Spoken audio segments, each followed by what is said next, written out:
Hello, hi, and welcome to my YouTube channel DMCOM IAS. So my dear students, जैसा कि आप देख रहे हैं कि ये राम मनोहर लोहिया की अवध सीरीज है जियोग्राफी थर्ड सेमेस्टर, जिसका पहला पेपर है एडवांस ओशियनोग्राफी, जिसका हिंदी वर्जन है समुद्र विज्ञान। ठीक है, तो इसका जो इंग्लिश में सिलेबस है ये आप देख सकते हैं, 4 यूनिट हैं। और अब इसमें हम आगे बढ़ते हैं नेक्स्ट पेज पे। जैसे आप देख रहे हैं कि इसमें अति लघु उत्तरीय प्रश्न इतने सारे हैं, कुल मिला के 30 क्वेश्चंस हैं। और 32 क्वेश्चंस हैं अति लघु उत्तरीय के। और इसके बाद लघु उत्तरीय के टोटल 19 क्वेश्चंस हैं। और दीर्घ उत्तरीय के आप देख सकते हैं, नेक्स्ट पेज में देखना पड़ेगा, टोटल 11 क्वेश्चंस हैं। ठीक है, और हम स्टार्ट करेंगे आज अति लघु उत्तरीय प्रश्न से। ठीक है, आपको एक काम करना है कि आप या तो स्क्रीन देखना है तो स्क्रीन देखिए, क्वेश्चन भी दिखेंगे आपको। अगर आप इसको नहीं पसंद करते हैं तो आप ईयरबड्स लगाएं और सुनते रहें। क्वेश्चन बोला जाएगा, उसका आंसर भी पढ़ा जाएगा, आप बस एंजॉय कीजिए। आपको पेपर से पहले इसको 2-3 बार जरूर देख लें इस वीडियो को, ताकि आपको पूरा सब्जेक्ट याद हो जाए। ठीक है, पूरा आंसर सहित सब कुछ याद हो जाएगा। चलिए स्टार्ट करते हैं, शुरुआत करते हैं अपनी। प्रश्न नंबर 1 है समुद्र विज्ञान की परिभाषा। समुद्र विज्ञान की परिभाषा मार्मर के अनुसार समुद्र विज्ञान के अंतर्गत मुख्यतः समुद्र बेसिनों के आकार एवं गुण, जल की रचना, गतियां आदि सम्मिलित हैं। फ्रीमैन के अनुसार मौसम विज्ञान की भांति समुद्र विज्ञान भी भौगोलिक धरातल से उत्पन्न विज्ञान है। यह जलमंडल से संबंधित है, जो पृथ्वी का अत्यंत गतिशील भाग है। ठीक है, और प्रश्न नंबर 2 है गल्फ स्ट्रीम किसे बोलते हैं। फ्लोरिडा की धारा जब एंटलीस धारा का जल समाहित कर हेटरस अंतरीप से ग्रांड बैंक के बीच प्रवाहित होती है, तो उसे वहां गल्फ स्ट्रीम की संज्ञा दी जाती है। 40 डिग्री उत्तरी अक्षांश के पास लेब्राडोर की ठंडी धारा गल्फ स्ट्रीम से मिलती है। फलतः यहाँ का व्यतिक्रमण के कारण न्यूफाउंडलैंड के पास घना कोहरा पड़ता है, जो कि जलयानों के संचालन में अवरोध का कार्य करता है। ठीक है, और प्रश्न नंबर 3 है सारगैसो सागर। उत्तरी अटलांटिक महासागर में उत्तरी विषुवत रेखीय धारा गल्फ स्ट्रीम तथा कनारी धारा द्वारा एक प्रतिचक्रवातीय प्रवाहक्रम पाया जाता है। इस चक्र के अंतर्गत शांत एवं गतिहीन जल पाया जाता है, जिसमें सारगैसम घास फैली होती है। इस भाग को सारगैसो सागर कहा जाता है। सारगैसो पोर्तुगीज भाषा के सारगैसम शब्द से लिया गया है, जिसका तात्पर्य होता है सागरीय घास। सारगैसों का विस्तार सागरीय घास के विस्तार तथा धाराओं के चक्र गति के आधार पर निश्चित किया जाता है। मार्मर के अनुसार सारगैसों का विस्तार 20 डिग्री उत्तरी अक्षांश तथा 35 से 75 डिग्री देशांतरों के मध्य पाया जाता है। अब प्रश्न नंबर 4 है महाद्वीपीय मग्न तट। तट के समीपवर्ती उथले भाग को महाद्वीपीय निमग्न तट कहा जाता है। इसका ढाल 1 डिग्री से 3 डिग्री तक व गहराई 50 मीटर से 200 मीटर तक होती है। इसकी औसत ऊंचाई 70 किलोमीटर है, परंतु यह भिन्न भिन्न क्षेत्रों में अलग अलग होती है।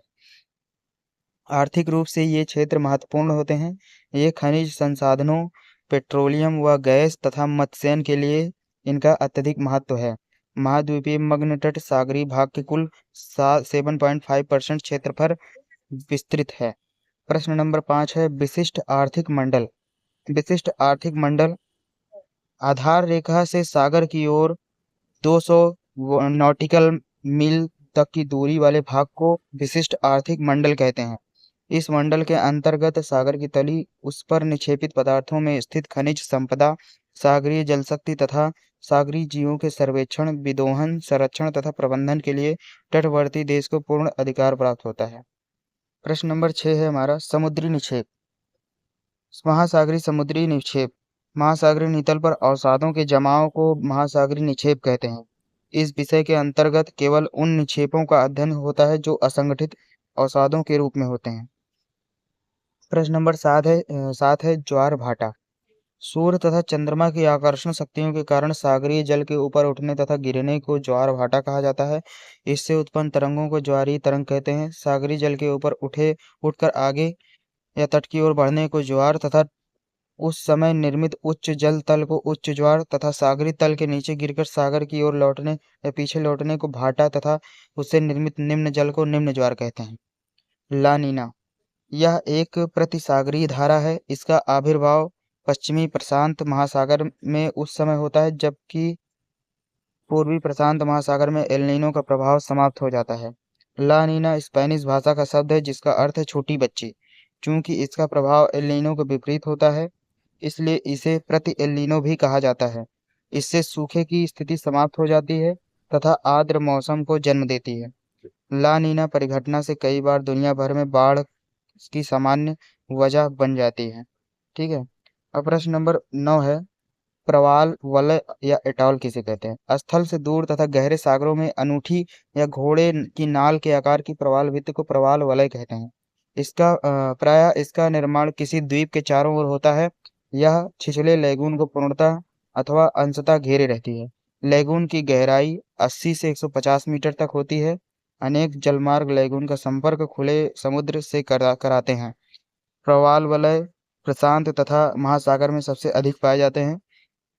फिजी प्रवाल वलय तथा एलिस द्वीप में फूनाफूटी प्रवाल वलय इसके प्रसिद्ध उदाहरण हैं। लक्षद्वीप समूह में भी अनेक प्रवाल वलय हैं। प्रश्न नंबर 10 है, स्थल जात निक्षेप। स्थल जात निक्षेप क्या है? धरातली अपक्षय तथा अपरदन द्वारा प्राप्त पदार्थ होते हैं। कणों के आकार, उनकी बनावट तथा रासायनिक संगठन के आधार पर स्थलीय पदार्थों को बजरी, रेत तथा पंख 3 प्रकारों में विभक्त करते हैं। पंख के कण आकार में मृत्तिका से छोटे होते हैं। रंग के आधार पर इन्हें नीला, लाल एवं गहरे पंख में विभक्त किया गया है। इसमें चूने की मात्रा अधिक होती है। ध्यातव्य है कि पंख शांत जल में रासायनिक अपक्षय की क्रिया द्वारा निर्मित होते हैं। नीले पंख में लौह सल्फाइड एवं ऑक्साइड, लाल पंख में लौह ऑक्साइड तथा हरी पंख में पोटेशियम के सिलिकेट तथा लोहा पाया जाता है। लोहे का अंश ग्लाइकोनाइट 7 से 8% पाया जाता है। ठीक है। अब हैलोक्लाइन क्या होता है? उष्ण तथा एवं कुपोष्ण कटिबंधीय महासागरों के 300 मीटर से 1000 मीटर की गहराई वाले भाग, जिसमें सागरी जल की लवणता में तेजी से परिवर्तन या ह्रास होता है, को हैलोक्लाइन कहते हैं। 12, प्रश्न नंबर 12, ग्रेट बैरियर रीफ किसे कहते हैं?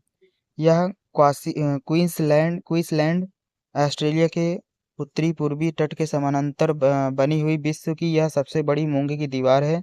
इस दीवार की लंबाई 1200 मील तथा चौड़ाई 10 से 90 मील तक है। यह कई स्थानों पर खंडित है एवं इसका अधिकांश भाग जलमग्न है, परंतु कहीं-कहीं जल के बाहर भी स्पष्ट दृष्टिगोचर होती है। महाद्वीपीय मग्न तट से दूरी 10 से 150 मील तक है। समुद्री तूफान के समय अनेक पोत इससे टक्कर खाकर ध्वस्त हो जाते हैं। जलवायु परिवर्तन के बुरे असर से ग्रेट बैरियर रीफ के बचने की संभावना बहुत कम है और ऐसी आशंका है कि 2050 तक रीफ पूरी तरह से नष्ट हो जाएगा। प्रश्न नंबर 13 है, अवरोधक प्रवाल भित्ति।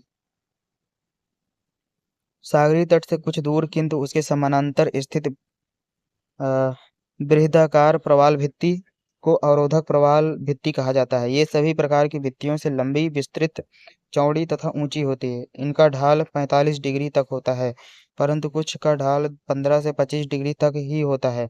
तट तथा इनके बीच विस्तृत किंतु छिछली लैगून का आविर्भाव हो जाता है।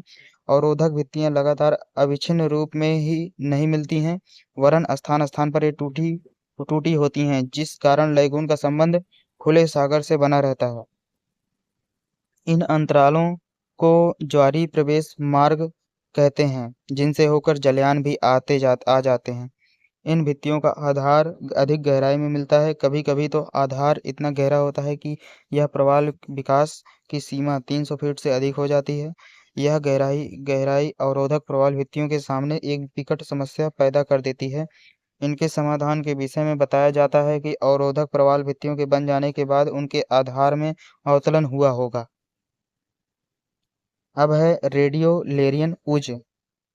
रेडियोलेरियन ऊज सिलिका प्रधान ऊज है, जिसका निर्माण रेडियोलेरिया डायटम तथा फोरामिनीफेरा जीवों के अवशेषों से होता है। इसमें कैल्शियम कार्बोनेट की मात्रा कम होती है। गहराई के साथ चूने का अंश घटता जाता है। यह ऊज उष्णकटिबंधीय महासागरों में 2000 से 5000 फैदम की गहराई तक पाए जाते हैं। यह प्रशांत महासागर में अधिक क्षेत्र में पाई जाती है। इसके अलावा हिंद महासागर के पूर्वी भाग में तथा अटलांटिक महासागर में छिटपुट रूप में पाई जाती है। पाइक्नोक्लाइन पाइक्नोक्लाइन परत क्या है? मध्यवर्ती परत 300 मीटर से 1000 मीटर या पाइक्नोक्लाइन परत महासागरीय जल के उस गहराई मंडल को प्रदर्शित करती है जो कम घनत्व वाली ऊपरी परत तथा अधिक घनत्व वाली निचली परत के मध्य संक्रमण परत होती है, जिसमें सागरीय जल के घनत्व में तीव्र परिवर्तन होता है।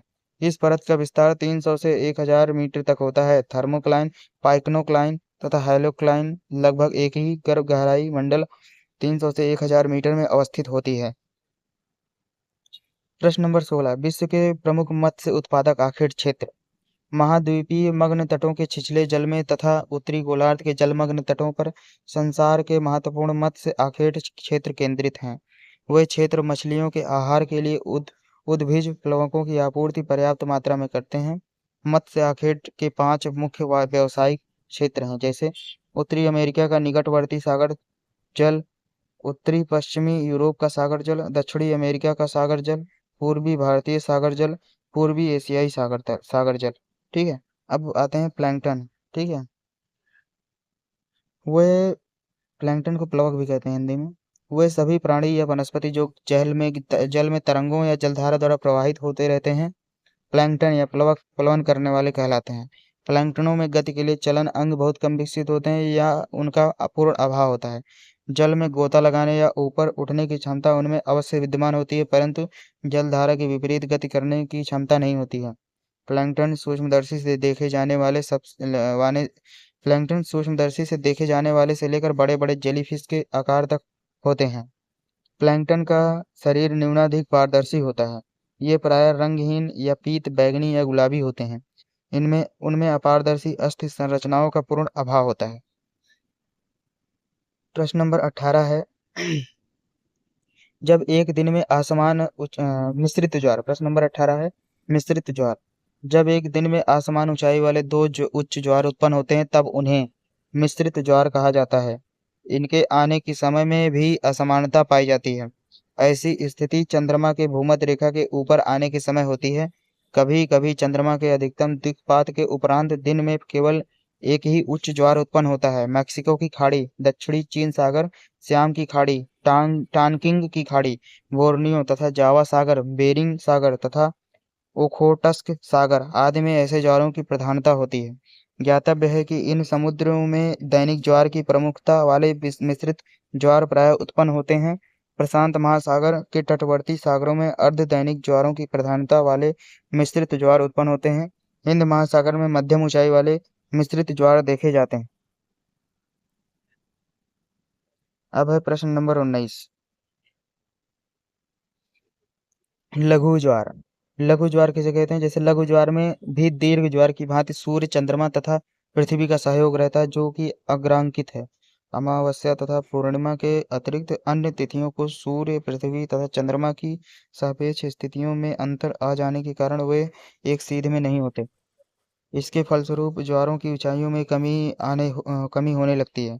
प्रत्येक महीने में 2 पक्ष होते हैं, कृष्ण पक्ष तथा शुक्ल पक्ष। प्रत्येक माह की सप्तमी अथवा अष्टमी को सूर्य और चंद्रमा की स्थिति ऐसी हो जाती है कि पृथ्वी के केंद्र पर इन्हें मिलाने वाली रेखाएं 90 अंश का कोण बनाती हैं। इस स्थिति को चंद्र समकोण स्थिति कहते हैं। ऐसी स्थिति में स्पष्टतः सूर्य और चंद्रमा के ज्वारोत्पादक बल परस्पर विपरीत दिशा में कार्य करते हैं, जिसके फलस्वरूप उत्पन्न ज्वार की ऊंचाई सामान्य ज्वार से कम होती है। स्मरण रहे कि इन तिथियों को भाटा भी सामान्य से कम नीचा होता है। इस प्रकार लघु ज्वार के उत्पन्न होने पर ज्वार और भाटे के जल स्तरों का अंतर भी न्यूनतम होता है।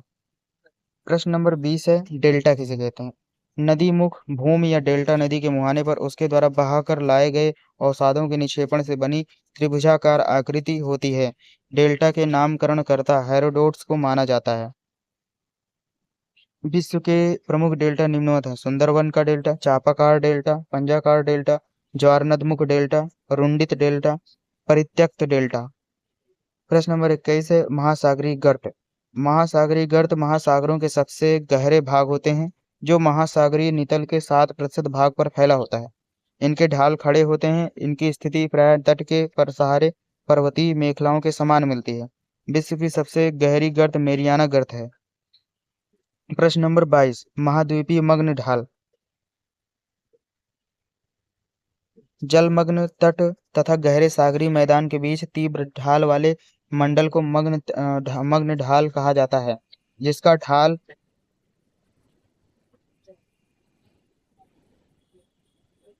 ढाल विभिन्न स्थानों पर भिन्न भिन्न होता है। औसत ढाल कोण 5 अंश होता है। समस्त सागरीय क्षेत्रफल के केवल 8.5% क्षेत्रफल ही मग्न ढाल पाए जाते हैं। मग्न ढाल के निर्माण के विषय में कुछ लोगों का कथन है कि इसका निर्माण सागरीय तरंगों के अपरदन के कारण होता है। प्रश्न नंबर 23, दैनिक तापांतर। 24 घंटे के अंदर उच्चतम एवं न्यूनतम तापमान का अंतर ही दैनिक तापांतर होता है। महासागरीय जल की सतह का औसत दैनिक तापांतर नगण्य होता है। दैनिक तापांतर के बारे में 24 घंटे के अंदर उच्चतम एवं न्यूनतम तापमान का अंतर ही दैनिक तापांतर होता है। महासागरीय जल की सतह का औसत दैनिक तापांतर नगण्य होता है। ठीक है। सामान्य रूप से महासागरीय जल का उच्चतम तापमान 3 बजे सायंकाल और न्यूनतम 5 बजे प्रातः अंकित किया जाता है। प्रश्न नंबर 24 है, महासागरीय लवणता। सामान्य रूप से सागरीय जल के भार एवं उसमें घुले हुए पदार्थों के भार के अनुपात को महासागरीय लवणता कहते हैं। 1 किलोग्राम सागरीय जल में घुले हुए ठोस पदार्थों की कुल मात्रा को महासागरीय लवणता कहते हैं। इसे प्रति 1000 ग्राम जल में स्थित लवण की मात्रा के रूप में दर्शाया जाता है। प्रश्न नंबर 25 है, खाई। महासागरीय खाई। महासागरीय नितल पर निर्मित अत्यधिक गहरे तथा लंबे खड्ड को महासागरीय खाई कहते हैं। प्रश्न संख्या 26 है, डेल्टा और एस्चुरी में अंतर बताइए। नदीमुख भूमि या डेल्टा नदी के मुहाने पर उसके द्वारा बहाकर लाए गए अवसादों के निक्षेपण से बनी त्रिभुजाकार आकृति को डेल्टा कहते हैं। डेल्टा नामकरणकर्ता हेरोडोटस को माना जाता है। डेल्टा कई प्रकार के होते हैं, चापाकार डेल्टा, पंजाकार डेल्टा, ज्वार नदमुखी डेल्टा, पॉलीयुक्त डेल्टा। जब नदीमुख के मुहाने पर ढाल की तीव्रता के कारण व नदी का वेग अधिक होने के कारण नदियों द्वारा बहाकर लाया गया निक्षेप मुहानों पर जमा नहीं हो पाता, तो उसे एस्चुरी कहते हैं। इसका अन्य मुख्य कारण समुद्री लहरों द्वारा मुहाने से निक्षेप को बहाकर दूर ले जाना भी है। प्रश्न संख्या 27, युति वियुति सिजगी। जब सूर्य चंद्रमा तथा पृथ्वी, युति वियुति क्या होता है, सिजगी इसे बोलते हैं। जब सूर्य चंद्रमा तथा पृथ्वी तीनों एक सीध में होते हैं, यह स्थिति युति वियुति के सिजगी कहलाती है। ठीक है। जब सूर्य व चंद्रमा दोनों पृथ्वी के एक ओर होते हैं तो उसे युति कहते हैं। जब सूर्य और चंद्रमा के बीच में पृथ्वी होती है तो इसे वियुति कहते हैं। युति की स्थिति अमावस्या को तथा वियुति की स्थिति पूर्णिमा को होती है। प्रश्न संख्या 28, एल नीनो धारा। इस धारा को विपरीत धारा के नाम से भी जाना जाता है, जो दक्षिणी अमेरिका के पेरू तट के पश्चिम में तट से 180 किलोमीटर दूरी पर उत्तर से दक्षिण की दिशा में प्रवाहित होती है। इसका विस्तार 3 डिग्री दक्षिण से 18 डिग्री दक्षिण अक्षांश तक रहता है। कुछ खास वर्षों में इसका विस्तार दक्षिणी अमेरिका के पश्चिमी तट से दक्षिणी छोर तक हो जाता है। प्रश्न संख्या 29, अर्धदैनिक ज्वार। किसी स्थान पर प्रत्येक दिन 2 बार आने वाले ज्वार को अर्धदैनिक ज्वार कहते हैं। प्रत्येक ज्वार 12 घंटे 26 मिनट बाद आता है। यह ज्वार के 2 केंद्रों के कारण आता है। दोनों ज्वारों की ऊंचाई तथा दोनों भाटा की निचाई समान होती है। प्रश्न संख्या 30, समुद्री गिरी एवं गियो क्या है। समुद्री गिरी तथा गियो बहुत छोटी किंतु उच्चावच युक्त आकृतियां हैं, जो समूहों में या एकाकी पाई जाती हैं। ये दोनों आकृतियां ज्वालामुखी होती हैं। समुद्री गिरी लगभग 1 किलोमीटर ऊंचे नुकीले शिखर युक्त पर्वतीय द्वीप हैं, जो प्रायः गोलाकार या अंडाकार होते हैं। ये प्रशांत महासागर में भ्रंश कटिबंध में बड़ी संख्या में स्थित हैं। समुद्री गिर के विपरीत गियो चौरस शिखर युक्त द्वीप हैं। सर्वप्रथम हेस ने इसका परीक्षण एवं नामकरण प्रशांत महासागर में किया था। गियो के चौरस शिखर के बारे में विद्वानों में मान्यता है कि लहरों द्वारा अपरदन से ये सपाट हो गए होंगे। इसकी सपाट सतह पर उथले जलीय जीवाश्मों की उपस्थिति से भी उपर्युक्त मान्यता को बल मिलता है।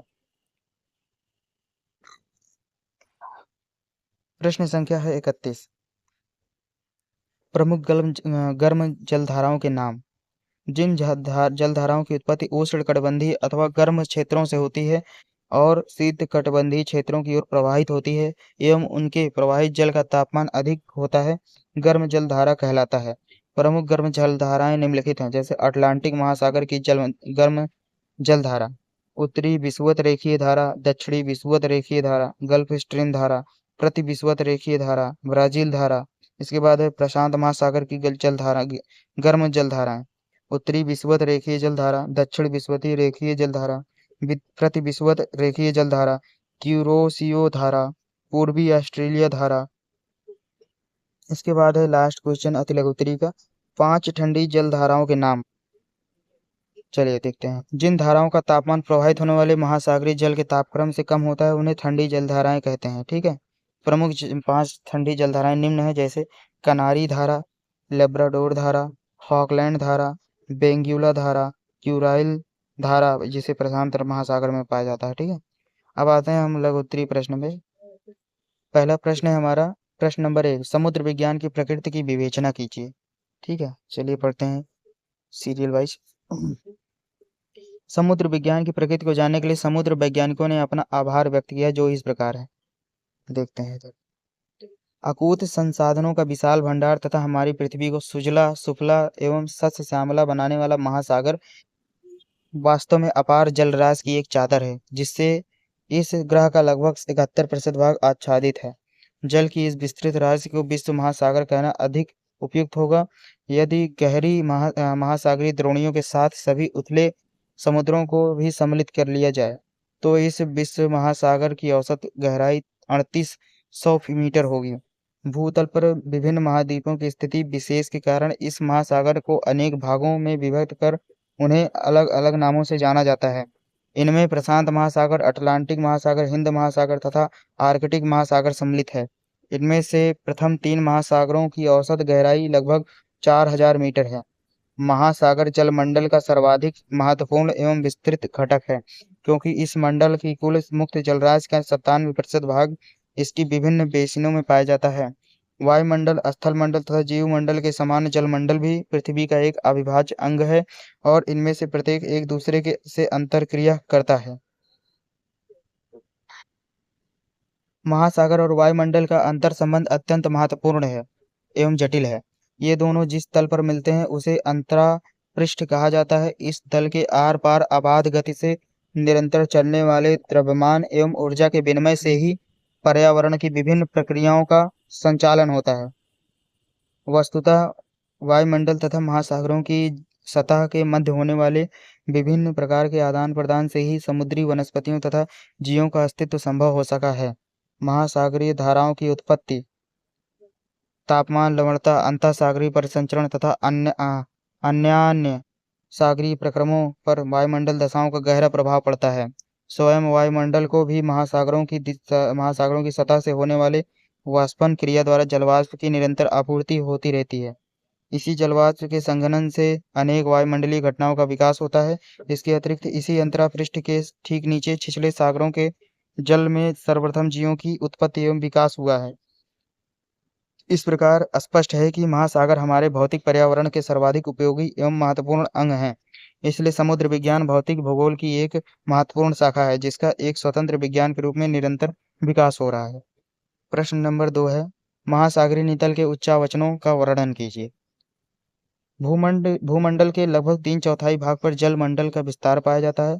क्रुमेल महोदय के अनुसार धरातल के 70.2% भाग पर जल तथा 29.8% भाग पर स्थल मंडल का विस्तार पाया जाता है।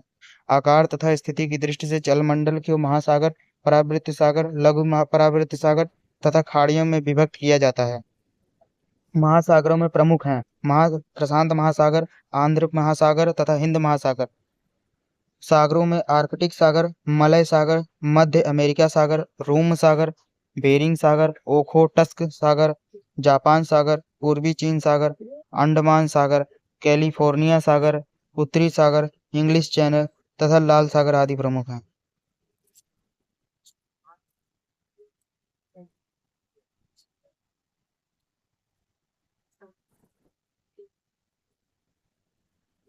स्थल मंडल की भांति ही जलमंडल में भी उच्चावचन पाया जाता है। स्थल मंडल की औसत ऊंचाई 840 मीटर बताई जाती है, जबकि महासागरों की औसत गहराई 3800 मीटर है। स्पष्ट है कि महासागरीय नितल के उच्चावचन में अधिक विभिन्नता मिलती है। महासागरीय नितल के विभिन्न उच्चावचन स्वरूपों में निम्न चार प्रमुख हैं। महाद्वीपीय मग्न तट।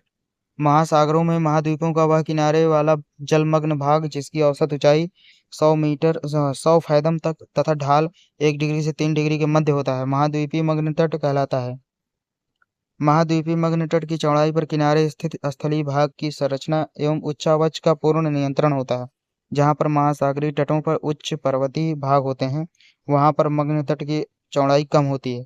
उदाहरणार्थ दक्षिण अमेरिका का प्रशांत महासागरीय तट एंडीज पर्वतीय श्रृंखला के कारण संकरा हो गया है। इसके विपरीत जहाँ पर महासागरीय तटीय भाग मैदानी होता है वहाँ पर मग्न तट की चौड़ाई अधिक हो जाती है। समस्त महासागरीय क्षेत्रफल के 8.6% भाग पर महाद्वीपीय मग्न तट का विस्तार मिलता है जिसका सर्वाधिक विस्तार अटलांटिक महासागर में 13.3% महासागर 13.3% प्रशांत महासागर में 5.7% तथा हिंद महासागर में 4.2% है। महाद्वीपीय ढाल। महाद्वीपीय ढाल महाद्वीपीय मग्न तट तथा महासागरीय मैदान के बीच तीव्र ढाल वाले भाग को महाद्वीपीय ढाल कहते हैं। महाद्वीपीय मग्न ढाल का विभिन्न स्थानों पर अलग अलग होता है। ढाल का औसत कोण 5 डिग्री होता है। मग्न ढाल पर जल की औसत गहराई 200 से 2000 मीटर तक होती है। समस्त महासागरीय क्षेत्रफल के केवल 8.5% भाग पर मग्न ढाल पाए जाते हैं जिसका सर्वाधिक भाग प्रशांत महासागर में 12.4%, अटलांटिक महासागर में 7% तथा हिंद महासागर में 6.5% भाग पर महाद्वीपीय मग्न ढाल का विस्तार पाया जाता है। मग्न ढालों पर महाद्वीपीय निक्षेपों का अभाव पाया जाता है परंतु उन पर हल्के निक्षेपों का जमाव अवश्य देखने को मिलता है। महासागरीय बेसिन। महासागरीय नितल का सर्वाधिक विस्तृत समतल भाग महासागरीय बेसिन क्या है? महासागरीय नितल का सर्वाधिक विस्तृत समतल भाग महासागरीय बेसिन कहलाता है। इसकी गहराई 3000 से 6000 मीटर तक मानी गई है। समस्त महासागरीय क्षेत्रफल के 75.9% भाग पर महासागरीय मैदान का विस्तार पाया जाता है। इसका प्रतिशत विभिन्न महासागरों में अलग अलग मिलता है। सर्वाधिक विस्तार प्रशांत महासागर में 80.3%, हिंद महासागर में 80.1% तथा अटलांटिक महासागर में 54.9% है। अटलांटिक महासागर में महासागरीय बेसिन के कम विस्तार का प्रमुख कारण इसमें महाद्वीपीय मग्न क्षेत्र एवं महाद्वीपीय मग्न ढाल का अधिक विस्तार होना है। यह महासागरीय नितल का सर्वाधिक विस्तृत क्षेत्र है जिसका ढाल अत्यंत मंद होता है। इन विस्तृत सागरीय मैदानों पर सागरीय जीवों, पौधों तथा क्षारीय पदार्थों के निक्षेप पाए जाते हैं परंतु इन पर अपरदन से प्राप्त मलबे का पूर्णतः अभाव होता है। कहीं कहीं पर ज्वालामुखी पदार्थों के निक्षेप पाए जाते हैं। 20 डिग्री से उत्तर से 60 डिग्री दक्षिण अक्षांशों के बीच सागरीय मैदानों का सबसे अधिक विस्तार पाया जाता है। 60 डिग्री से 70 डिग्री उत्तरी अक्षांशों के बीच महासागरीय मैदानों का अभाव पाया जाता है। देखिए ये चित्र है महासागरीय नितल के उच्चावचन स्वरूप। ठीक है, ये आप देख लेंगे। महासागरीय गर्त कहाँ है, कटक कहाँ है, महासागरीय बेसिन, महाद्वीपीय ढाल क्या है, महाद्वीपीय मग्न तट क्या है, इसकी औसत ऊंचाई देखिए 0 से 8 मीटर। ठीक है, और ये ज्वालामुखी द्वीप है, फिर सागर, फिर तल, सागर की औसत गहराई भी दी गई है किलोमीटर में। चलिए आगे चलते हैं। महासागरीय गर्त। महासागरीय गर्त महासागरीय नितल के सर्वाधिक गहरे भाग होते हैं। ये संपूर्ण महासागरीय क्षेत्रफल के 7% भाग पर फैले हुए हैं।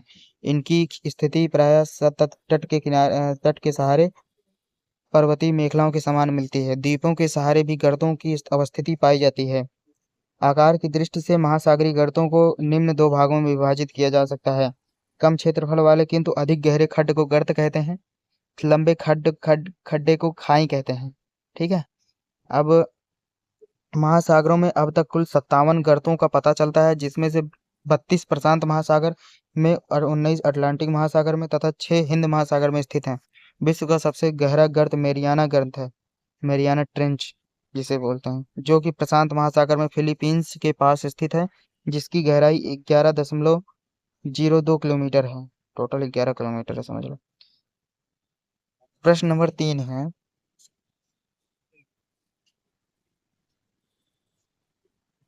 प्रगामी तरंग सिद्धांत को स्पष्ट कीजिए। ज्वार भाटा की उत्पत्ति के संबंध में समय समय पर कई परिकल्पनाएं प्रतिपादित की जाती रही हैं। इनमें प्रथम प्रयास न्यूटन का है, जिन्होंने सन 1687 में गुरुत्वाकर्षण बल को अपने सिद्धांत का आधार बनाया। सन 1755 में लाप्लास ने गतिक सिद्धांत का प्रतिपादन किया। हेवेल हेवेल जिसने सन 1833 में, जीबी एरी ने सन 1842 में प्रगामी तरंग का सिद्धांत प्रतिपादन किया। इस सिद्धांत के विरोध में हैरिस ने स्थैतिक तरंग सिद्धांत का प्रतिपादन किया। प्रगामी तरंग विभिन्न स्थानों पर ज्वार की सक्रियता में अंतर तथा एक ही देशांतर पर ज्वार के समय में अंतर आदि के आधार पर विलियम हवेल ने सन 1833 में प्रगामी तरंग सिद्धांत तथा एरी ने सन 1842 में लहर सिद्धांत का प्रतिपादन किया। इस सिद्धांत के अनुसार ज्वार लहर के रूप में होते हैं, जिनका श्रृंग या शिखर ज्वार होता है तथा द्रोणी भाटा होती है।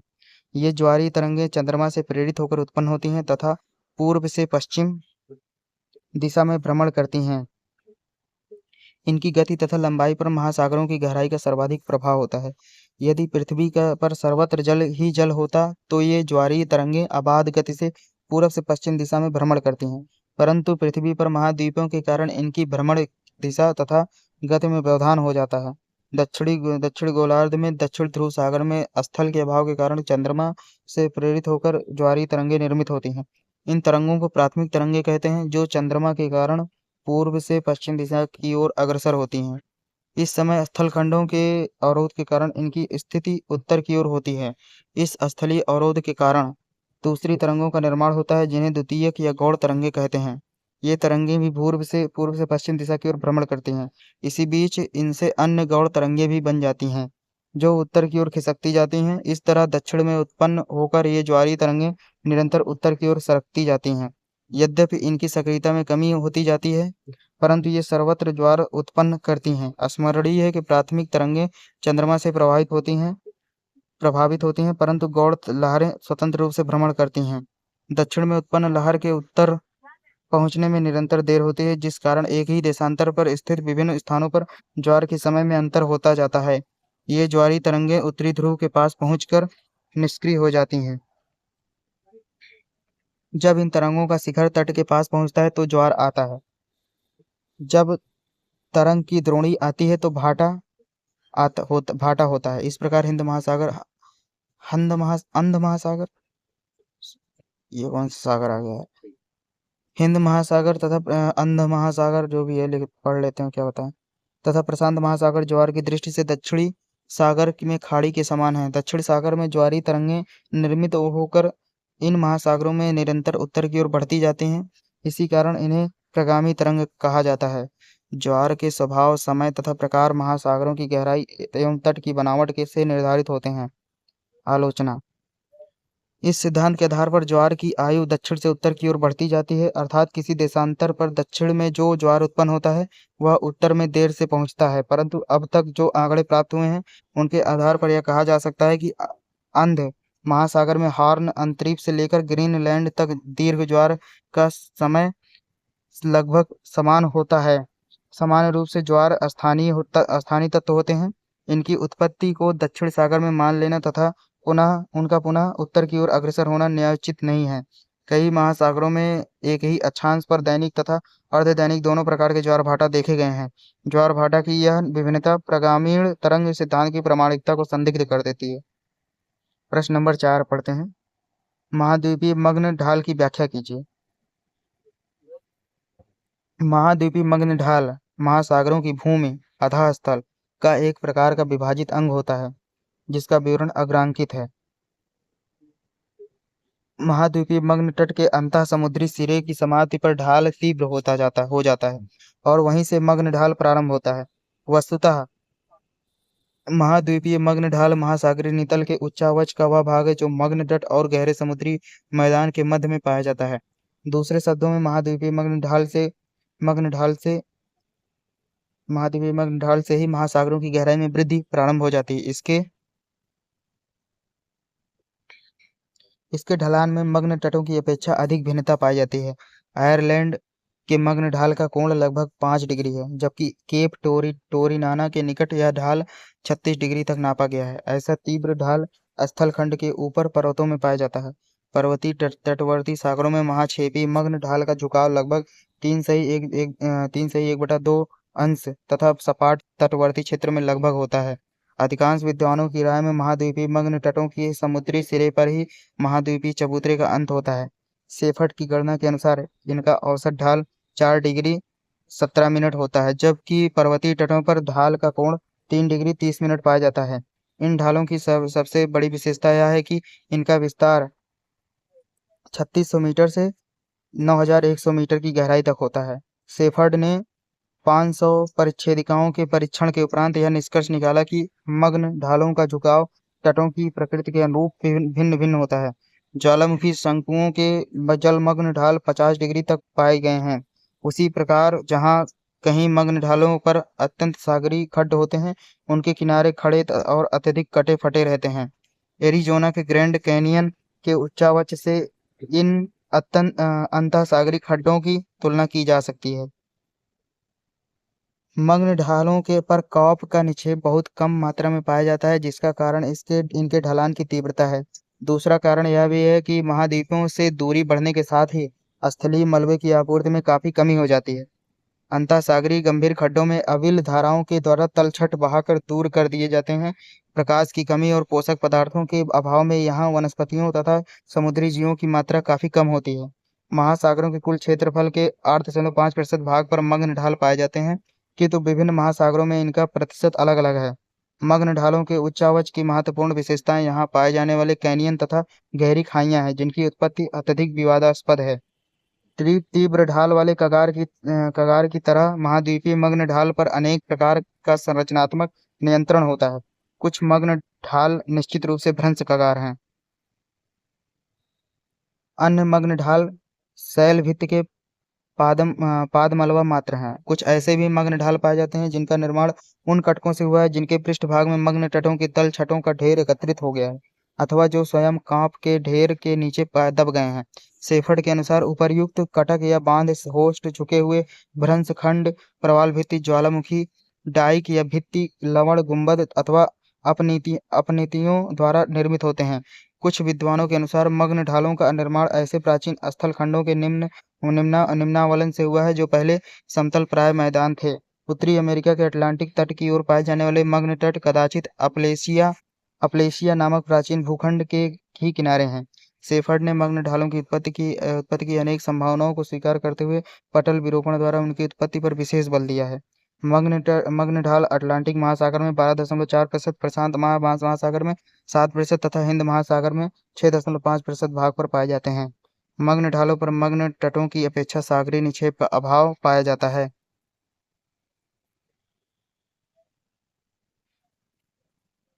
क्योंकि अधिक ढाल के कारण उन पर मलबा अधिक टिक नहीं पाता है, परंतु उनमें ऊपर हल्के पदार्थों का आवरण अवश्य देखने को मिलता है।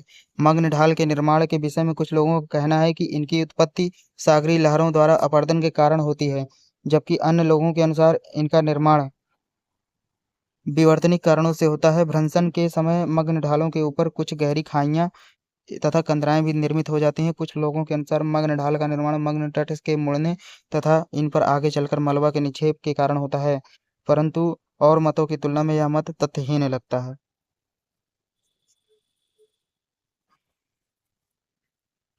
प्रश्न नंबर 5 है, भविष्य के भोजन के रूप में महासागरों को महत्व बताइए। महासागरों का महत्व बताइए। ठीक है। दक्षिणी गोलार्ध के अधिकांश देश तथा अनेक एशियाई देश कुपोषण तथा न्यून पोषण के शिकार हैं। महासागरों का विस्तार पृथ्वी के धरातल के 71% क्षेत्र पर है तथा शेष 29% पर स्थल विस्तृत है। संसार के कुल भोजन का 90% स्थल से तथा केवल 10% महासागरों से प्राप्त होता है। जैसा कि ज्ञात है, मछली एक उत्तम प्रोटीन युक्त आहार है जो महासागरीय संसाधन है। बढ़ती हुई जनसंख्या के लिए स्थलीय संसाधनों के विस्तार की अधिक गुंजाइश नहीं है। जनसंख्या वृद्धि के साथ ही खेतिहर भूमि सिमटती जा रही है, क्योंकि खेतिहर भूमि जनसंख्या के आवास के लिए भी प्रयुक्त होती हैं। इस प्रकार वैज्ञानिक उपायों के बावजूद भूमि संसाधनों से खाद्य पदार्थों की प्राप्ति आवश्यकता के अनुरूप नहीं हो सकती।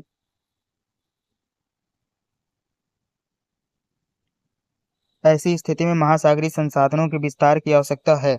इसी उद्देश्य से विश्व का प्रथम महासागरीय जैविक अनुसंधान केंद्र नेपल्स में 1872 में स्थापित किया गया था।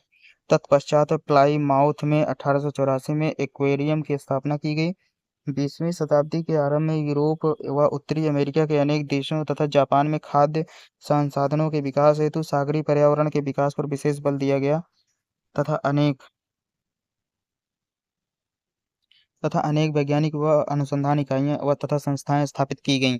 International council for exploration of the sea, ठीक है, Copenhagen Denmark, North American fisheries council, hydrographic biological commission Sweden, oceanographic institute Paris, Monaco oceanographic museum Naples, zoological station, biological board Canada, Scripps institute of oceanography Woods Hole oceanographic institution USA में ऐसे ही संस्थाएं हैं। समुद्री जल जैविक पर्यावरण के लिए सर्वोत्तम है क्योंकि इसमें पौधों व प्राणियों के लिए आवश्यक सभी तत्व तथा रसायन पाए जाते हैं। इसका विस्तार भी बहुत व्यापक पृथ्वी के धरातल के 71% क्षेत्र पर है। सामुद्रिक जीवन का लंबवत विस्तार भी बहुत व्यापक है। सिमट के मत में सागरीय पर्यावरण के पार्थिव तथा स्वच्छ जलीय जैविक चक्रों की अपेक्षा 300 गुना अधिक निवास योग्य स्थान पाया जाता है। महासागरों में जीवन तथा जनसंख्या को नियंत्रित करने वाले कारक अनेक हैं। प्रकाश, लवणता, तापमान, धाराएं आदि इत्यादि। सागरीय जीवन में प्रकाश सबसे महत्वपूर्ण कारक है।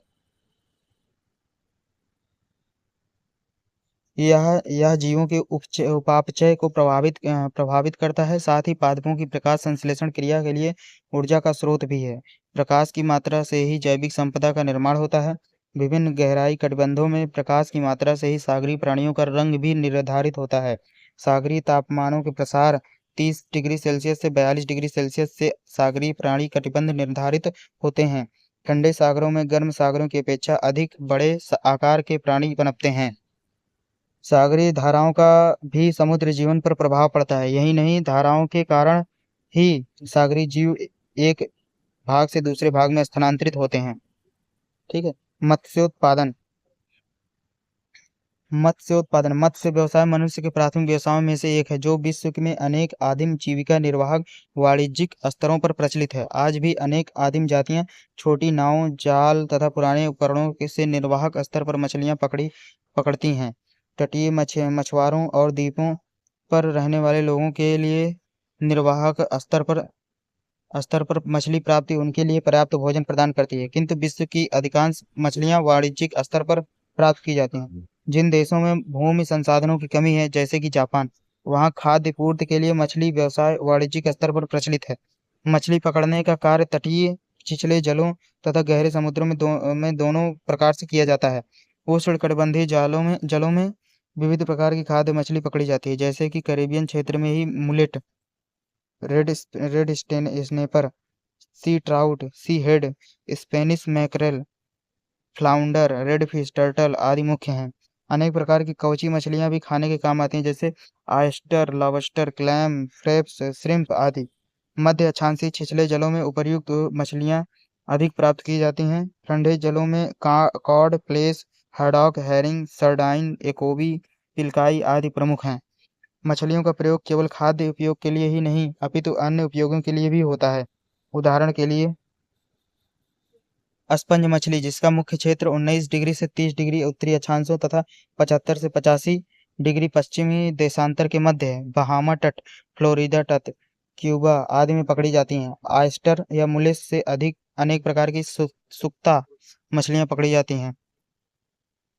उत्तरी ऑस्ट्रेलिया, एशिया के पूर्वी द्वीप समूह, श्रीलंका, फारस की खाड़ी, पश्चिमी मैक्सिको, पनामा, वेनेजुएला आदि के गर्म तटीय क्षेत्रों में पर्ल ऑयस्टर प्राप्त की जाती हैं। इन सब के अतिरिक्त विशालतम व्हेल मछली अथवा स्तनपायी प्राणी गहरे समुद्रों में प्राप्त होती हैं, किंतु अब इसे पकड़ने पर प्रतिबंध लगा दिया गया है।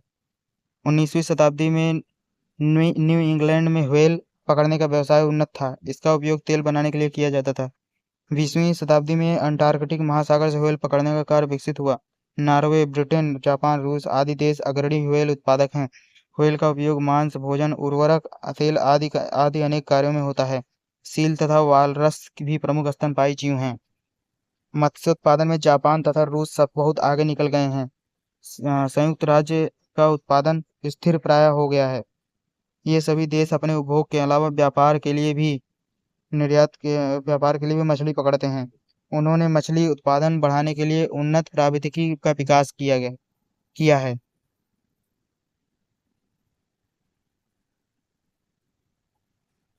अनेक राष्ट्रों में औद्योगिक निर्माण में मत्स्य उत्पादन की महत्वपूर्ण भूमिका रही है। स्कैंडिनेविया की समृद्धि का आधार मछली व्यवसाय ही रहा है। डच लोगों की सामुद्रिक शक्ति का विकास भी 17वीं शताब्दी में उत्तरी सागर में मछली उत्पादन के कारण संभव हुआ। इंग्लैंड के व्यापारिक बेड़े तथा रॉयल नेवी का विकास भी मत्स्य उत्पादन के विकास से जुड़ा है। मत्स्य पालन शताब्दियों से चीन तथा जापान में मछली पालन का व्यवसाय प्रचलित रहा है। अब यह व्यवसाय अनेक हिंद व प्रशांत महासागरीय देशों में भी होने लगा है। ये देश अधिकांशतः अर्ध-विकसित हैं। यहाँ पोषण युक्त भोजन के लिए मछली ही एकमात्र विकल्प है। इसलिए चाहे पिछड़ी या आदिम विधियों से ही सही, यहाँ तटीय भागों में छोटे-छोटे मत्स्य फार्म बनाकर मछली पालन का विकास किया गया है। एस्चुरी तथा खाड़ियों के पीछे तटबंध बनाकर ज्वारीय लहरों के साथ बहाकर लाई गई छोटी मछलियाँ इन फार्मों में एकत्रित की जाती हैं तथा विधिवत पाली जाती हैं। इनका उत्पादन बढ़ाने के लिए प्राणी तथा मनुष्यों के मल पदार्थ का उर्वरक के रूप में उपयोग किया जाता है। यूरोप में ऑयस्टर, मुसेल, ईल, मुलेट आदि, जापान में श्रिम्प तथा संयुक्त राज्य में ऑयस्टर के पालन पर विशेष बल दिया जा रहा है। मत्स्य पालन में मुख्य कठिनाई यह है कि मछलियाँ मांसाहारी होती हैं, अतः इनका भोजन जुटाना बहुत असुविधापूर्ण होता है। मछली के रूप में परंपरागत खाद्य स्रोत के अतिरिक्त महासागरों से वानस्पतिक आहार भी प्राप्त होने लगता है। समुद्र में अनेक प्रकार के शैवाल तथा पादप प्लवक उगते हैं, जो प्रोटीन संपन्न होते हैं। महासागर इनके अनंत भंडार हैं। रूसी वैज्ञानिकों के अनुसार सागरीय पादप प्लवक का कुल वार्षिक उत्पादन 550 अरब टन है, जबकि समस्त महाद्वीपों में कुल वनस्पति 300 अरब टन होती है। ये लोकप्रिय आहार तो नहीं है, किंतु आधुनिक भोजन में इन्हें सम्मिलित करने की संभावनाएं हैं।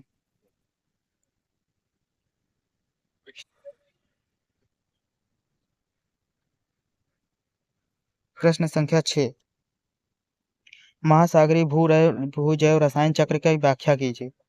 भूजैव रसायन चक्र जल एवं स्थल तथा अवसादों के मध्य निम्न क्रियाओं द्वारा संपादित होता है।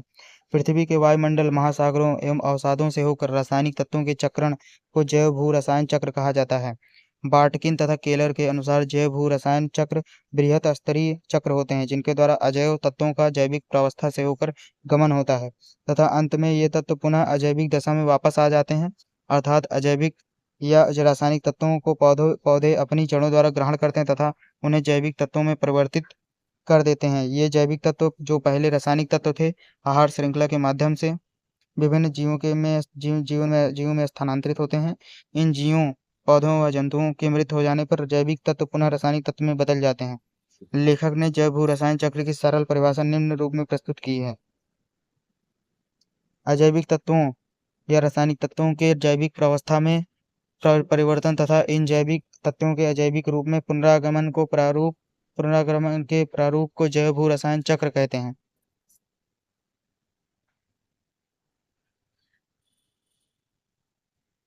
वायुमंडलीय तथा अवसादी भंडारों से प्राप्त तत्वों का मिट्टियों में भंडारण होता है। अवसादी प्रावस्था में संचित रासायनिक तत्व चट्टानों के अपक्षय एवं अपरदन के कारण सुलभ होते हैं।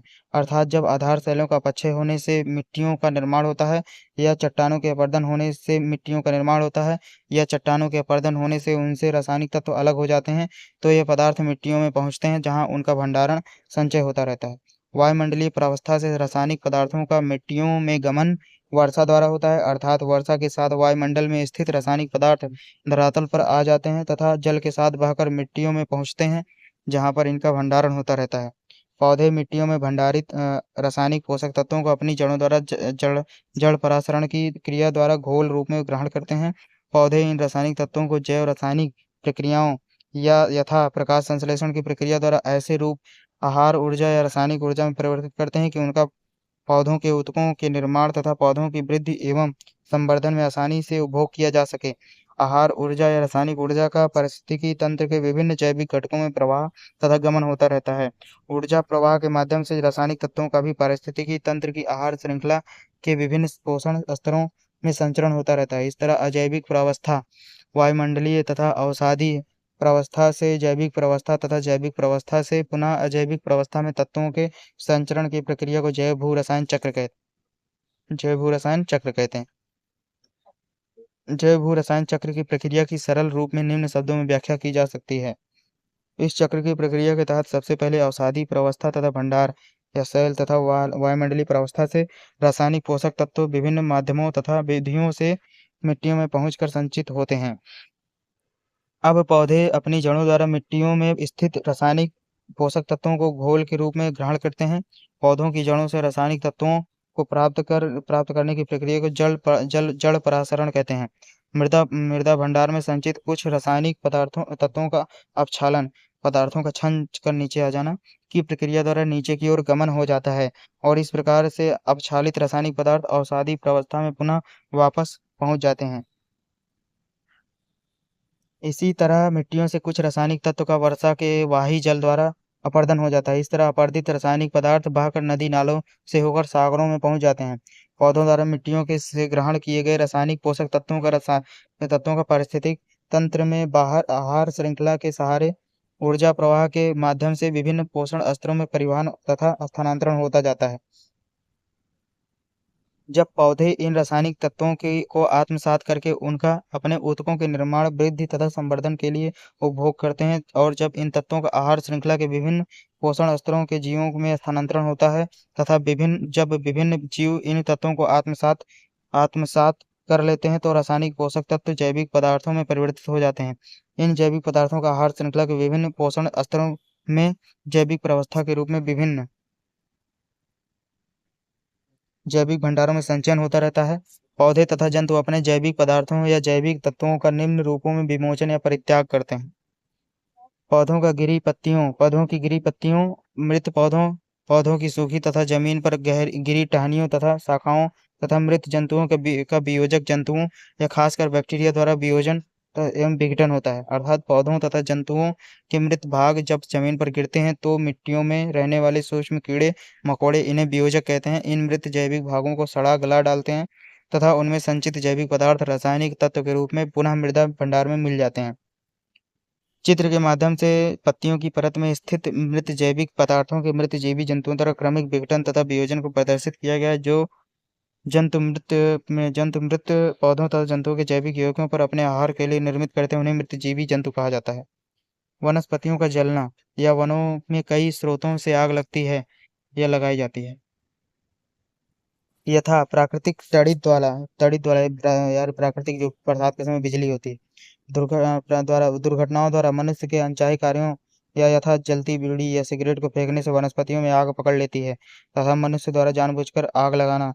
जब वनों में आग लगती है तो जलने पर जैविक पदार्थों का कुछ हिस्सा धुएं तथा राख के रूप में वायुमंडल में चला जाता है तथा वर्षा होने पर ये पदार्थ धरातल पर पुनः वापस आ जाते हैं तथा इन घुलनशील अजैविक या रासायनिक पोषक तत्व बन जाते हैं एवं मृदा भंडार में पुनः सम्मिलित हो जाते हैं। राख वाले पदार्थ का मृदावासी वियोजक जीवों द्वारा विघटन तथा वियोजन हो जाता है तथा ये पदार्थ रासायनिक तत्व के रूप में मृदा भंडार में पुनः सम्मिलित हो जाते हैं।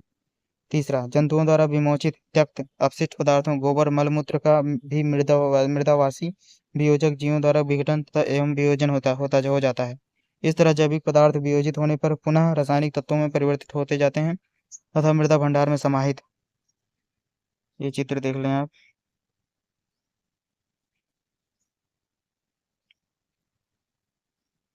समाहित पोषक तत्वों को चक्र के दो वर्गों में विभक्त किया जाता है। पहला, आंतरिक जैविक चक्र तथा बाह्य भौमिकीय चक्र। आंतरिक जैविक चक्रों के अंतर्गत पोषक तत्वों का भंडारण आहार श्रृंखला के विभिन्न पोषण स्तरों के विभिन्न जीवों, पौधों तथा जंतुओं के ऊतकों में तथा मिट्टियों में रहने वाले सूक्ष्म जीवों में होता है। बाह्य भौमिकीय चक्रों में तत्वों का सृजन होता है तथा उनका बाहर की ओर निर्गमन होता है। जैविक चक्र तीव्र गति से संपादित होता है। जैविक भौमिकीय चक्र दीर्घकाल में मंद गति, उत्थान से अपरदन, अपरदन से अवसादीकरण, अवसादी से पुनः उत्थान से संपन्न होता है। जीव मंडलीय पारिस्थितिकी तंत्र में पोषक तत्वों का संचरण निम्न नियमों से नियंत्रित होता है। नियम 1, किसी भी पारिस्थितिकी तंत्र में खनिज पोषक तत्वों की कुल मात्रा पारिस्थितिकी तंत्र में खनिज पोषक तत्वों के आगमन या निवेश तथा पारिस्थितिकी तंत्र से पोषक तत्वों के बहिर्गमन की दर पर आधारित होती है। तत्वों के एक भंडार से दूसरे भंडार में गमन की दर निश्चित समय में या इकाई क्षेत्र या आयतन को निस्सरण या अभिवाह दर कहते हैं। किसी भी भंडार में सफल तत्वों के आगमन तथा उस भंडार से तत्वों के निर्गमन की दरों के समानुपात को आगम दर कहते हैं। किसी भंडार से जितने तत्वों की मात्रा का बहिर्गमन होता है उतनी मात्रा में आपूर्ति जितने समय में होती है उसे आगम समय कहते हैं। जितने समय तक कोई पदार्थ या तत्व किसी भंडार में रहता है उस समय को आवास समय कहते हैं। नियम 2। किसी भी पारिस्थितिक तंत्र के जीवित बायोमास पर्ण समूह पत्तियों का ढेर तथा मृदा संघटकों में पोषक तत्वों की मात्रा उन संघटकों से पोषक तत्वों के स्थानांतरण की दर का प्रतिफल होती है। नियम 3। रासायनिक तत्वों के कुछ चक्रों का क्रियान्वयन सतत तथा समान रूप से होता है जबकि कुछ चक्रों का क्रियान्वयन खंडकालिक रूप में होता है, अर्थात ऐसे चक्र कभी क्रियाशील होते हैं, पुनः स्थगित हो जाते हैं तथा पुनः अचानक सक्रिय हो जाते हैं। कुछ चक्र पूर्ण रूप से संपन्न होते हैं, ऐसे चक्रों को परिपूर्ण या दक्ष चक्र कहते हैं, जबकि कुछ चक्र आदर्श एवं अनुकूल दशाओं के सुलभ होने पर ही कार्यान्वित होते हैं तथा पूर्ण रूप से संपन्न नहीं हो पाते हैं। इन्हें अपूर्ण चक्र कहते हैं। नियम 4। समय के साथ पारिस्थितिक तंत्र समय स्थिति की ओर अग्रसर होता है। ऐसी दशा में पारिस्थितिक तंत्र के अंदर तथा प्रत्येक संगठक के अंतर्गत पोषक तत्वों की मात्रा समान होती है। इस प्रकार उपर्युक्त नियमों द्वारा जैव रसायन का चक्र संपन्न हो जाता है। प्रश्न संख्या 7।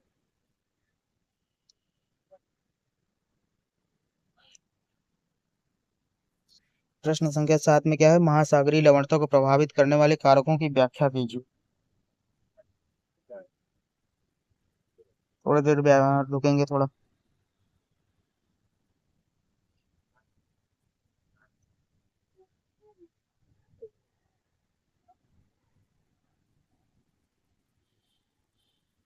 हाँ, प्रश्न नंबर 7 क्या है? महासागरीय लवणता को प्रभावित करने वाले कारकों की व्याख्या कीजिए। लवणता की मात्रा सभी सागरों तथा महासागरों में समान नहीं पाई जाती है। यहाँ तक कि यह देखा जाता है कि एक ही महासागर के विभिन्न भागों में लवणता में समानता नहीं पाई जाती है। अतः इस लवणता को प्रभावित तथा नियंत्रित करने वाले कारक निम्नलिखित हैं। जैसे वाष्पीकरण। वाष्पीकरण लवणता को नियंत्रित करने वाला सबसे महत्वपूर्ण कारक है। वह स्थान जहाँ वाष्पीकरण की गति तीव्र होती है लवणता अधिक पाई जाती है, जबकि वह स्थान जहाँ वाष्पीकरण की गति मंद होती है लवणता कम पाई जाती है।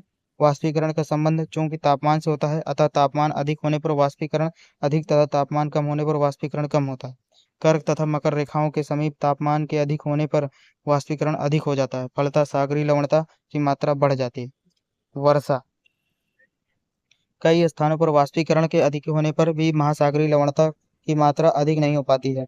इसका सबसे महत्वपूर्ण कारण है महासागरों में वर्षा के शुद्ध जल की आपूर्ति। अतः उन स्थानों पर जहाँ तापमान के अधिक होने पर वाष्पीकरण तो अधिक होता है, परंतु वर्षा हो जाने पर जल की आपूर्ति वाष्पीकरण से अधिक हो जाती है, तो वहाँ लवणता कम पाई जाती है। उदाहरण के तौर पर भूमध्य रेखीय भागों में प्रतिदिन सायंकाल को वर्षा हो जाने के कारण तापमान और तथा वाष्पीकरण की दर अधिक होने पर भी लवणता नहीं बढ़ पाती है, जबकि कर्क तथा मकर रेखाओं के समीप शुष्क लवण जलवायु होने पर सागरीय लवणता में वृद्धि हो जाती है। ध्रुवीय तथा उपध्रुवीय भागों में हिमवर्षा के कारण शुद्ध जल की मात्रा प्राप्त हो जाती है, जिसके कारण सागरीय लवणता में वृद्धि संभव नहीं हो पाती। इसके बाद है प्रचलित पवनें।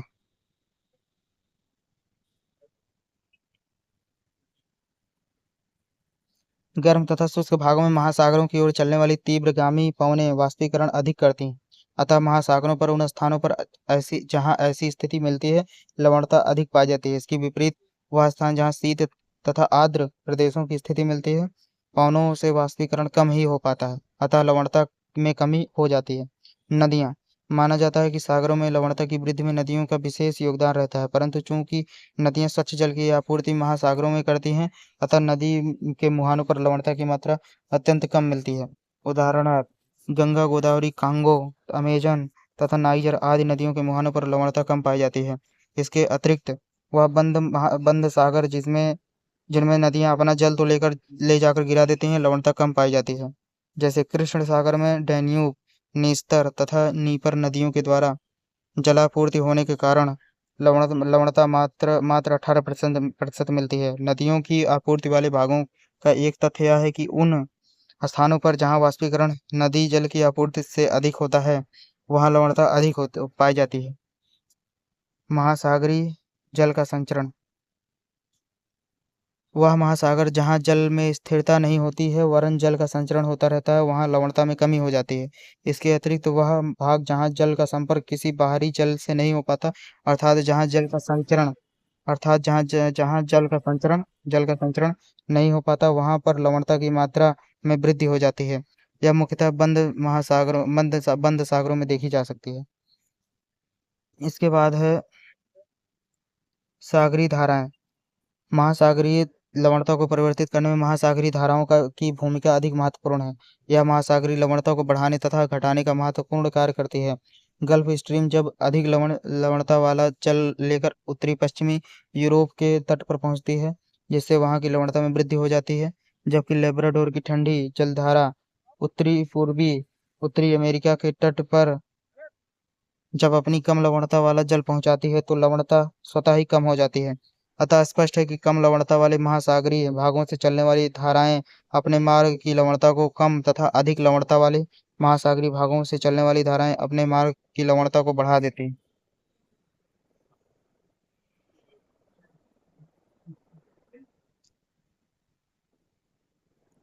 प्रश्न संख्या 8।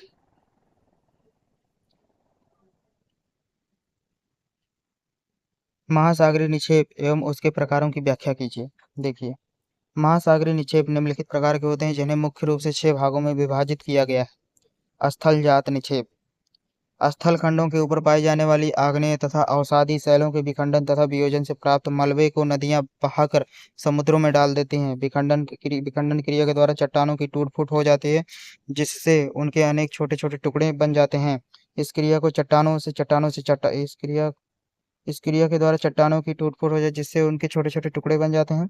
इस क्रिया में चट्टानों से प्राप्त अवसाद के संगठन में किसी प्रकार का परिवर्तन नहीं होता, किंतु वियोजन क्रिया चट्टानों से प्राप्त अवसादों में रासायनिक परिवर्तन ला देती है। इन अवसादों में कुछ घुलनशील तथा कुछ अघुलनशील होते हैं। वास्तव में शैलों का अपक्षय जलवायु की दशाओं तथा स्वयं शैलों की प्रकृति पर निर्भर करता है। शैल चूर्ण जितना बारीक होगा, समुद्र तक उसके पहुंचने की संभावना उतनी ही अधिक होगी। किंतु अनेक कारणों से समुद्र के नितल पर निक्षेपित स्थलजात निक्षेप में अनेक प्रकार के पदार्थ पाए जाते हैं। शैल के भारी टुकड़ों से लेकर सूक्ष्माति सूक्ष्म शैल कणों को देखा जा सकता है। विखंडित शैल चूर्णों में क्वार्ट्ज, अभ्रक, फेल्डस्पार, पायरॉक्सीन, एम्फीबोल तथा अन्य भारी खनिज पाए जाते हैं। इसके इसके विपरीत शैलों के अपक्षय से प्राप्त अवसादों में मृत्तिका खनिज, एल्यूमिना, कोलॉइडी, सिलिका जैसे खनिज भी पाए जाते हैं। ज्वालामुखी निक्षेप। ज्वालामुखी उद्गार से निकले हुए पदार्थ भी महासागरीय निक्षेपों में पाए जाते हैं। ज्ञातव्य है कि ज्वालामुखी पृष्ठीय तथा अंतः समुद्री दोनों प्रकार के होते हैं, किंतु ज्वालामुखी से निस्सृत पदार्थों में कोई अंतर नहीं होता। महाद्वीपों पर ज्वालामुखी का उद्भेद होने पर उससे निकले पदार्थ जैसे लावा, राख, प्यूमिस आदि सर्वप्रथम स्थल पर जमा होते हैं। कालांतर में उनके अपक्षय तथा अपरदन से प्राप्त अवसादों को नदियां समुद्र में पहुंचाने का कार्य करती हैं। कुछ बारीक कणों को हवा उड़ाकर समुद्रों में डाल देती है। झावा अत्यधिक हल्का होने के कारण काफी समय तक समुद्र जल की सतह पर तैरता रहता है, किंतु जब उसके रंध्रों में जल प्रवेश कर जाता है, तब वह भारी हो जाने से समुद्र के नितल पर निक्षेपित हो जाता है। अपनी भौतिक तथा रासायनिक विशेषताओं के द्वारा इन पदार्थों की पहचान की जाती है, किंतु जब कभी उनमें बहुत अधिक परिवर्तन हो जाता है, तब उनकी पहचान कठिन हो जाती है। लावा के टुकड़े, झावा, ज्वालामुखी, सीसा तथा खनिजों के कण अपरिवर्तित रूप में ही निक्षेपों में पाए जाते हैं। प्रायः ऐसा पाया जाता है कि इस प्रकार के पदार्थों का जमाव ज्वालामुखी क्षेत्रों के निकट ही होता है और वहाँ एक विशेष प्रकार का अवसाद निर्मित होता है। महासागरों के नितल के कुछ भागों का निर्माण ज्वालामुखी से निकले हुए लावा द्वारा निर्मित बेसाल्ट से होता है। अतः अंतः समुद्री ज्वालामुखी उद्गार से निकले हुए पदार्थों के निक्षेपण से कभी कभी द्वीपों का निर्माण हो जाता है, किंतु कुछ ऐसी भी आकृतियों का निर्माण होता है जो समुद्र की सतह तक नहीं पहुंच पाती। गंभीर महासागरीय निक्षेप। समुद्री जीवों तथा वनस्पतियों के कवच तथा खोलों के अवशेष गहरे समुद्रों में विशेष रूप से निक्षेपित होते हैं। कुछ ऐसे गंभीर महासागरीय निक्षेप पाए जाते हैं जो पूर्ण रूप से चूनामय तथा सिलिकामय अवशेषों से निर्मित होते हैं। जीवों के खोल और सूक्ष्म समुद्री जीवों के ढांचों का विखंडन तथा रासायनिक परिवर्तन होता है। समुद्री अवसादों में चूना प्रधान तथा सिलिका प्रधान पदार्थों को आसानी से पहचाना जा सकता है। चूना प्रधान अवशेष दो वर्गों में विभक्त किए जाते हैं। पहला, समुद्री जीवों के अवशेष तथा दूसरा, समुद्र के जल में उत्पन्न वनस्पतियों के अवशेष। इसी प्रकार सिलिका प्रधान अवशेष भी या तो समुद्र के सूक्ष्म तत्व जीवों के होते हैं अथवा समुद्री वनस्पतियों के। चूना प्रधान अवसाद दो वर्गों के वनस्पतियों से प्राप्त होते हैं। पहला है कोकोलिथ तथा रिब्डोलिथ के अवशेष। दूसरा है चूना प्रधान शैवाल जाति वाली वनस्पतियों के अवशेष। शैवाल वनस्पति निम्न अक्षांशों के उथले समुद्रों के उष्ण जल में अधिकता से पाई जाती है। ज्ञातव्य है कि वनस्पतियों की अपेक्षा जीवों के चूनामय अवशेष अधिक मात्रा में गंभीर महासागरीय निक्षेपों का निर्माण करते हैं। इनमें फोरामिनिफेरा सर्वाधिक महत्वपूर्ण होते हैं, जिनके अवशेषों से ग्लोविजेराइना भुज या सिंधु पंख का निर्माण होता है। अन्य क्षेत्रों में प्लैंकटन प्रजाति के मोलस्क, जिसमें टेरोपाड जीव मुख्य हैं, अधिकता से पाए जाते हैं। कभी-कभी इन निक्षेपों में मछलियों, समुद्री स्तनपायी के कंकाल मिलते हैं। शार्क मछलियों के दांत और व्हेल के कानों की हड्डियां विशेष उल्लेखनीय हैं। इनके अतिरिक्त अपेक्षाकृत छिछले समुद्रों के नितल पर रहने वाले विभिन्न प्रजातियों के जीवों के अवशेष नितल के निक्षेपों में चूना प्रधान अवसाद के बहुत बड़े भाग का निर्माण करते हैं। निम्न अक्षांशों के उन समुद्रों में जहां स्थल से प्राप्त होने वाले तलछटों की मात्रा बहुत कम होती है, नितल पर एकत्रित निक्षेप में नितल पर रहने वाले जीवों से प्राप्त अवसादों का अंश बहुत अधिक होता है। इनमें फोरामिनिफेरा, प्रवाल कीट, मोलस्क, आर्थ्रोपोड, रीढ़ वाले जीव विशेष महत्वपूर्ण होते हैं। कुछ क्षेत्रों में सिलिका प्रधान अवशेष भारी मात्रा में निक्षेपों का निर्माण करते हैं। इनमें रेडियोलेरिया तथा डायटम बूझ का विशेष महत्व है। डायटम उच्च अक्षांशों तथा तट के निकटवर्ती भागों में अत्यंत अधिक मात्रा में पाए जाते हैं। ऐसे समुद्रों में मिश्रण की क्रिया अधिक होती है तथा समुद्र का जल नीचे से ऊपर की ओर उठता है। इन क्षेत्रों में नितल पर विभिन्न जीवों के अवशेषों के टुकड़े एकत्रित होकर निक्षेप का निर्माण करते हैं। बेंथिक जीव जैसे स्पंज सिलिका की कंटिकाओं का श्रवण करते हैं, जो वहां के नितलीय अवसादों में थोड़ी बहुत मात्रा में मिलते हैं। इन्हीं समुद्री जैव पदार्थों के निक्षेपों में खनिज तेल की उत्पत्ति होती है। नंबर 4, अजैविक अवक्षेप निर्मित निक्षेप। जब किसी पदार्थ की विलेयता गुणनफल अत्यधिक हो जाता है, तब अजैविक अवक्षेपों का निर्माण होता है।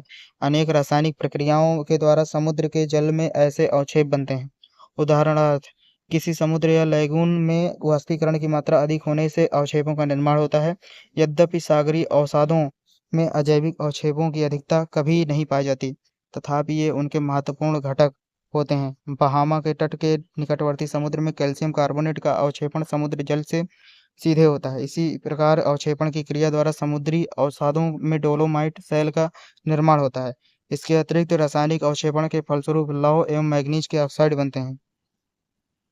रासायनिक परिवर्तन से उत्पन्न पदार्थों के निक्षेप। इस वर्ग में उन पदार्थों को सम्मिलित किया जाता है जिनकी उत्पत्ति समुद्र के जल तथा ठोस कणों की पारस्परिक क्रिया के कारण होती है। अंतरक्रिया विशेष रूप से ज्वालामुखी के निःसृत पदार्थों तथा समुद्र के जल के बीच पाई जाती है।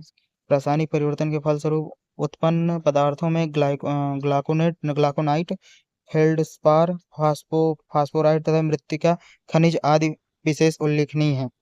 उल्का धूल। अंतरिक्ष से पृथ्वी पर लगातार उल्काओं की वर्षा होती रहती है। जब समुद्रों की सतह पर उल्का के कण गिरते हैं तो धीरे धीरे वे नितल पर जमा हो जाते हैं, किंतु उल्का से प्राप्त अवसादों की मात्रा बहुत कम होती है। ऐसे महासागरीय अवसादों में जिनके निक्षेपण की दर बहुत कम होती है, काले रंग वाले छोटे छोटे चुंबकीय गोल कण तथा भूरे रंग वाले रवेदार गोल कण मिलते हैं।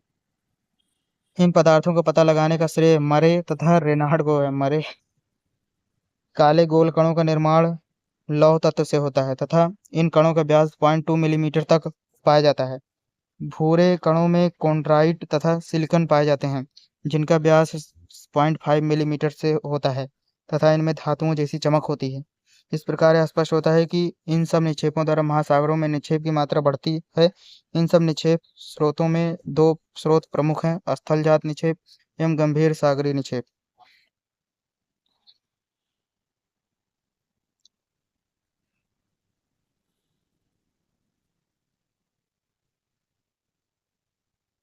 प्रश्न नंबर 9 इसके बाद पढ़ेंगे।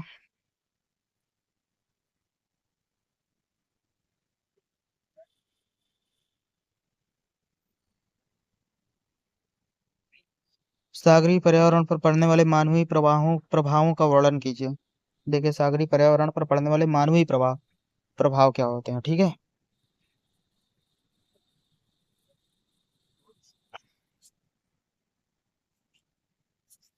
सागरीय पर्यावरण पर पड़ने वाले मानवीय प्रभावों का वर्णन कीजिए। भारत में समुद्री वातावरण को मनुष्य ने निम्नलिखित उद्देश्यों की पूर्ति हेतु प्रभावित किया है। मत्स्यन के अत्यधिक उत्पादन द्वारा प्रभाव। समुद्री मत्स्यन के द्वारा मनुष्यों ने समुद्री पर्यावरण को सर्वाधिक प्रभावित किया है। इसका कारण है कि मछली लोगों का सर्वोपरि भोज्य पदार्थ है, जो समुद्रों में पर्याप्त मात्रा में पाई जाती है। भारत में समुद्री मत्स्यन के उत्पादन की दृष्टि से बंगाल की खाड़ी का अपेक्षाकृत कम लवणीय जल अरब सागर की अपेक्षा अधिक अनुकूल है, जिससे देश में पश्चिमी बंगाल द्वारा अन्य प्रदेशों की तुलना में सर्वाधिक मत्स्य उत्पादन किया जाता है। इसके अलावा भारत के अन्य तटीय राज्यों उड़ीसा, आंध्र प्रदेश, तमिलनाडु, केरल आदि राज्यों में भी मछली का उत्पादन होता है। भारत के पश्चिमी तटीय भागों में केरल में सर्वाधिक मत्स्यन होता है, जिसका कारण केरल में दक्षिणी पश्चिमी मानसून द्वारा सर्वाधिक वर्षा होती है, जिसके फलस्वरूप मालाबार अथवा केरल तट के सहारे अपेक्षाकृत मीठे जल का अधिक होना है। देश में कुल समुद्री मत्स्यन का उत्पादन 1999 से 2007 तक 32.2 लाख टन था, जो पिछले साल की अपेक्षा उत्पादन में वृद्धि को प्रदर्शित करता है। 2006 के अंत तक कुल समुद्री मत्स्यन का उत्पादन 31.334 लाख टन था। खनिज तेल के उत्पादन द्वारा प्रभाव। भारत में खनिज तेल का उत्पादन अरब सागरीय तट पर सर्वाधिक होता है, जिसके कारण मनुष्य ने समुद्री पर्यावरण को प्रभावित किया है। सर्वाधिक बड़ा तेल उत्खनन केंद्र बॉम्बे हाई कोर्ट अरब सागर में स्थित है, जिससे पेट्रोलियम निकाला जाता है। ज्वारीय ऊर्जा द्वारा प्रभाव। ज्वारीय ऊर्जा एक प्रदूषण मुक्त शाश्वत ऊर्जा स्रोत है। ज्वार के उठने तथा गिरने से संचालित यंत्रों द्वारा उत्पन्न विद्युत ऊर्जा उत्पन्न की जाती है। ये संयंत्र तटवर्ती क्षेत्रों में लगाए जाते हैं। भारत में गुजरात में खंभात की खाड़ी में इस ऊर्जा को विकसित किया जा रहा है। लहर ऊर्जा द्वारा प्रभाव। समुद्री जल की लहरों द्वारा संयंत्र के माध्यम से विद्युत उत्पन्न की जाती है। मद्रास में ऐसी विद्युत उत्पादन करने की व्यवस्था है, जो मद्रास स्थित इंडियन इंस्टीट्यूट ऑफ टेक्नोलॉजी के ओशियन इंजीनियरिंग ग्रुप द्वारा त्रिवेंद्रम के पास एक संयंत्र लगाया गया है। इसके अतिरिक्त केरल राज्य का हार्बर इंजीनियरिंग विभाग त्रिवेंद्रम स्थित centre for earth sciences institute तथा 3 प्राइवेट कंपनियां मिलकर डिपार्टमेंट ऑफ ओशियन डेवलपमेंट द्वारा एक संयंत्र प्रस्तावित है। पश्चिमी तट पर स्थित बिजिंगम मत्स्य पत्तन के पास एक संयंत्र लगाया गया है। उपर्युक्त विवेचनों से स्पष्ट है कि भारत में मानव द्वारा समुद्री पर्यावरण को प्रभावित किया जा रहा है। प्रश्न संख्या 10, हिंद महासागर के खनिज संसाधनों का वर्णन कीजिए।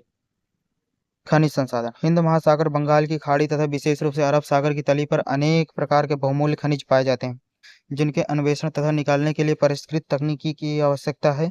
अंतर्राष्ट्रीय समुद्र तली प्राधिकरण ने भारत को विशिष्ट आर्थिक मेखला के बाहर चैगोज द्वीप एवं डियागोआ गार्सिया के पास समुद्री संसाधनों का पता लगाने के लिए 1.5 लाख वर्ग किलोमीटर क्षेत्र दिया। चित्र में कुल क्षेत्र का आधा अर्थात 75,000 वर्ग किलोमीटर क्षेत्र भारत अस्थायी रूप से अपने पास रखेगा, जो बहुधात्विक खनिजों तथा लोहा, तांबा, मैग्नीज, निकेल, कोबाल्ट तथा अन्य तत्वों से संपन्न लौह मैग्नीज हाइड्रोक्साइड से संपन्न है।